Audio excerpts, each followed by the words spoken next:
Hello friends, வணக்கம், welcome back to surrender Tamil. ட்ரீம்ஒர்க்ஸோட animation படமான த பேட் கைஸ் 2 பார்த்தா ரிலீஸ் பண்ணியிருக்காங்க. ஆக்சுவலாக இது தேட்டரில் ரிலீஸ் பண்ணிட்டாங்க, பட் எனக்கு சான்ஸ் கிடைக்கல தேட்டரில் பார்க்கறதுக்கு. ஸோ இப்போ டிஜிட்டலாக ரிலீஸ் பண்ணதுக்கு அப்புறம் தான் நான் இந்த படத்தை பார்த்தேன். பேட் கைஸ் 1 படம் எனக்கு ரொம்ப ஒரு பிடிச்ச படங்க. அனிமேஷன் வைஸும் சரி நல்லாவே பண்ணியிருப்பாங்க ட்ரீம்ஒர்க்ஸ். இந்த பேட் கைஸ் 2 படத்துக்காக நான் பயங்கர எதிர்பார்ப்போட தான் இருந்தேன், பட் பார்க்க முடியாமல் மிஸ் பண்ணிட்டேன். பட் இப்போ இந்த படத்தை பார்த்துட்டேன். இப்போ இந்த படம் எப்படி இருக்குன்னு டிஸ்கஸ் பண்ண போகிறேன். ரொம்ப பேசாமல் எப்படி ஆரம்பிச்சிடலாம். இந்த பேட் கைஸ் 2 படத்தோட ஸ்டோரி என்ன சொல்லி பார்க்கும்போது, பார்ட் 1ல் நம்ம உல்ஃபா அவங்க ஃப்ரெண்ட்ஸ் கேங்குமே பார்த்தீங்கன்னா பேட் கைஸாக இருந்திருப்பாங்க. அதுக்கப்புறம் குட் கைஸாக மாறியிருப்பாங்க, நல்லவங்களாம் மாற முயற்சி பண்ணியிருப்பாங்க. கிளைமேக்ஸில் அந்த வில்லனை பார்த்தா பிடிச்சி கொடுத்துட்டு நல்லவங்களாம் மாறிடுவாங்க. அந்த இதுலேருந்து தான் இந்த கதையை பார்த்தோன்னா தொடரும். நல்லவனா மாறினவங்க ஒரு வேலை தேடி போகிறாங்க. பட் அங்கே வேலையில் இருக்க ஆட்கள் எல்லாருமே நீங்கள் இதுக்கு முன்னாடி நிறைய தப்பான விஷயங்கள்லாம் பண்ணியிருக்கீங்க, கண்டிப்பாக உங்களுக்கு நாங்கள் வேலை தர மாட்டோம்னு சொல்லி அவங்க அனுப்பிடுறாங்க. நல்லவனா மாறியுமே அவங்களுக்கு பெருசாக பலன் இல்லாமல் இருக்குன்னு சொல்லி ரொம்ப யோசிச்சுட்டு இருக்காங்க. இந்த சமயத்தில் இவங்க பண்ணாத ஒரு தப்புக்கு பார்த்தீங்கன்னா ஃப்ரேம் பண்ணிடுறாங்க. இவங்க தான் ஒரு பொருளை திருடணுன்னு சொல்லி எல்லாருமே ஃப்ரேம் பண்ணிடுறாங்க. போலீஸும் சரி மக்களுமே சரி இவங்க தான் அதை திருடிருப்பாங்கன்னு சொல்லி நினச்சி இவங்கள பிடிக்க ஆரம்பிக்கிறாங்க. அவங்க பண்ணாத ஒரு தப்பை எப்படி நிரூபிக்கிறாங்க, அதுக்கு பின்னாடி யார் இருக்கான்னு சொல்லி கண்டுபிடிச்சாங்களா இல்லையன்றதான் இந்த பேட் கைஸ் 2 படத்தோட கதை. இப்போ இந்த படத்தோட பாசிட்டிவ்ஸ் அண்ட் நெகட்டிவ்ஸ் சேர்த்தே பார்த்தலாம். எனக்கு இந்த படம் ரொம்ப பிடிச்சிருந்துச்சு. ஃபர்ஸ்ட் ஆஃப் ஆல் அனிமேஷன் தான் சொல்லி ஆகணும். கண்டிப்பாக அனிமேஷன் குவாலிட்டி டாப் நாட்ச்னு சொல்லலாம். பார்ட் 1ஓட அனிமேஷன் எனக்கு ரொம்ப பிடிச்சிருந்துச்சு. அது ஒரு டிஃப்ரெண்ட்டான ஒரு ஃபீலிங் இருந்துச்சு பார்க்கும்போது. எனக்கு சின்ன வயசில் அந்த GTA Vice City கேம் விளையாடிருப்பேன். அந்த கேமை பார்த்தோன்னா ஒரு டிஃப்ரெண்ட்டான ஒரு பீரியடில் பார்த்தோன்னா செட் பண்ணியிருப்பாங்க. 90s வைப் அந்த மாதிரி நினைக்கிறேன். ஸோ அந்த மாதிரியான ஒரு வைப் பார்த்தீங்கன்னா இந்த படம் பார்க்கும்போது எனக்கு கொடுத்துருச்சு. இந்த மாதிரியான படங்களை தான் நான் ட்ரீம்ஒர்க்ஸ் கிட்ட இருந்து எதிர்பார்க்குறேன். கடைசியாக அவங்களுக்கு வந்த படங்கள் எல்லாமே சூப்பராக இருக்கும் அனிமேஷன் குவாலிட்டி. வைல்ட் ரோபோட்டாக இருக்கட்டும் சரி, அப்புறம் புஸ் இன் பூட்ஸ் த லாஸ்ட் விஷ்னு சொல்லி ஒரு படம் வந்திருக்கும். ஸோ இந்த மாதிரி அனிமேஷனில் டிஃப்ரெண்ட்டான மெத்தட்ஸை ட்ரை பண்ணி க்ரியேட்டிவாக கொடுக்க முயற்சி பண்ணுறாங்க.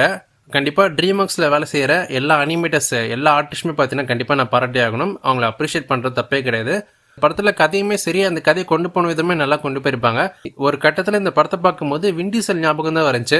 அவர் எப்படி ஃபாஸ்ட் அண்ட் ஃபியூரியஸ் ஃப்ரான்ச்சைஸை வேற அளவுக்கு பார்த்தீங்கன்னா கொண்டு போயிருப்பாரு. ஃபிசிக்ஸை அதெல்லாமே மறந்துட்டு அவங்க வைக்கிறதா லாஜிக்குன்ற மாதிரி அந்த ஒரு படத்தை பார்த்தீங்கன்னா எடுத்துகிட்டு போயிருப்பாரு.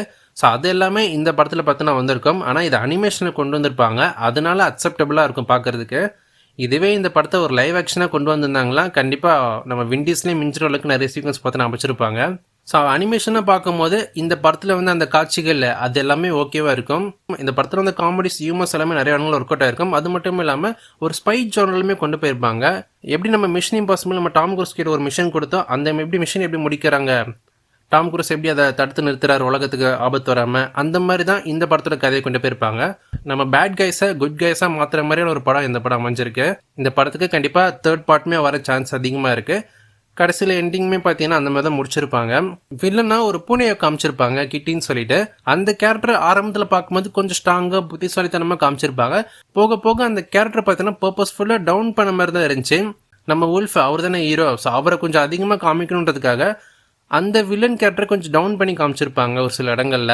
ஸோ வில்லன் கேரக்டரை ரொம்ப மொக்கையெல்லாம் காமிக்கல, இவங்க ஓரளவுக்கு மேனேஜ் பண்ணி ஹீரோக்கு ஈக்குவலாக தான் காமிக்க முயற்சி பண்ணியிருக்காங்க. பட் ஹீரோ ஒரு படி மேலே போயிட்டு அவர் புத்திசாலித்தனத்தை நல்லா பயன்படுத்தி அவங்கள டிஃபீட் பண்ணியிருப்பாங்க. படத்தில் வந்து உல்ஃப் கவர்னர் கேரக்டர், அப்புறம் உல்ஃபோட மற்ற ஃப்ரெண்ட்ஸ் ஸ்னேக், ஸ்பைடர், ஷார்க், இவங்க எல்லாரோட கேரக்டர் ஆஃப் ரைட்டிங்குமே பார்த்தீங்கன்னா நல்லாவே அமைஞ்சிருக்கு. எல்லாருமே ஒரு சில இடங்களை பார்த்தீங்கன்னா ஸ்கோர் பண்ணிடுறாங்க. மோஸ்ட்லி உல்ஃபை வச்சு தான் படம் நகரும். இருந்தாலும் அவங்களுக்கு சப்போர்ட்டிங்காக அவங்க ஃப்ரெண்ட்ஸ் எல்லாருமே ட்ராவல் பண்ணி ஒன்றா அவர் கூட வராங்க. படத்தோட 2 டைம் கிட்டத்தட்ட 1.25 மணி நேரம். பெருசாக உங்களுக்கு எங்கேயுமே போர் அடிக்காது. டப்புன்னு பார்த்தீங்கன்னா அடுத்தடுத்த ஸ்க்ரீன் நகரும். அடுத்தடுத்த சீனுக்கு பார்த்தீங்கன்னா கொஞ்சம் கேப்பே விடாமல் அடுத்தடுத்து வேகமாக நகர்ந்து போகிற மாதிரி எனக்கு தோணுச்சு. ஒரு ராபரி பண்ண போகிறாங்கன்னா அதுக்கு முன்னாடி ஒரு பிளான் பண்ணுவாங்க, அதுக்கப்புறம் எக்ஸிக்யூஷன், அதுலேருந்து அவங்க எப்படி தப்பிக்கிறாங்கன்னு சொல்லி இந்த மாதிரி தான் நம்ம படங்கள் பார்த்துருப்போம்.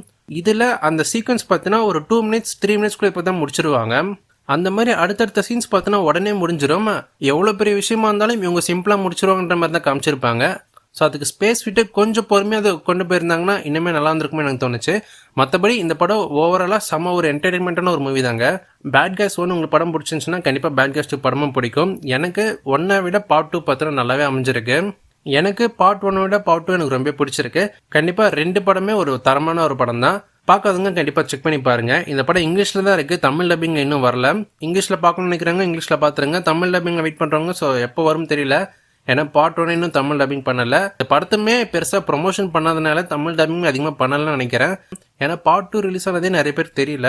ஸோ இனிமேல் அவங்க அதனால் ப்ரொமோஷன் பண்ணி நிறைய பேருக்கு ரீச் பண்ணியிருக்கலாம். வெயிட் பண்ணி பார்க்கலாம் தமிழ் டப்பிங் வருதா இல்லையான்னு சொல்லிட்டு. உங்களுக்கு நிறைய பேர் இந்த படம் பார்த்துருக்கீங்க, பார்த்து உங்களுக்கு இந்த படம் பிடிச்சிருக்கா இல்லையா அந்த கமெண்ட்ஸ் லீவ் பண்ணுங்க. உங்களை இதே போல இன்னொரு சந்திக்கிறேன். நான் உங்களை டாடா பை, see you.